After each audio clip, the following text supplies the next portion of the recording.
అనుమానాస్పద స్థితిలో చిరుత మృతి. అనంతపురం జిల్లా రాయదుర్గం మండల కేంద్రంలో కొండమీద ఏనుగుల బావిలో పడి చిరుత మృతి చెందడం ప్రజల్లో అనుమానాలు వ్యక్తమవుతున్నాయి.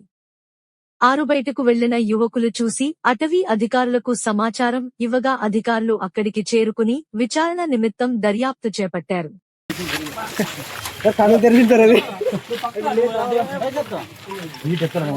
టెంపుల్ పైన లక్ష్మీనరసింహస్వామి టెంపుల్ ఒకటి ఉంది. ఆ టెంపుల్ ఎదురుగా ఏనుగు బావి అని టెంపుల్కి సంబంధించిన కోనేరు ఉంది. ఆ కోనేరుకు బహుశా ఈ కొండ ప్రాంతంలో ప్యాంథర్స్, ఎలుగుబంట్లు, ప్యాంథర్స్ ఉన్నట్టు మనకి సమాచారం ఉంది.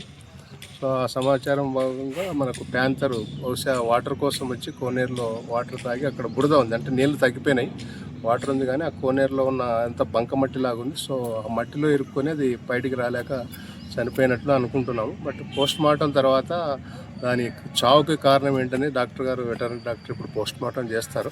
చేసిన తర్వాత అది న్యాచురల్గా చనిపోయిందా, లేకుంటే ఇరుక్కొని చనిపోయిందా, ఊపిరాడక చనిపోయిందా, ఇంకా ఏమన్నా వేరే కారణాలు ఉన్నాయని పోస్ట్ మార్టం తర్వాత తెలుస్తుంది.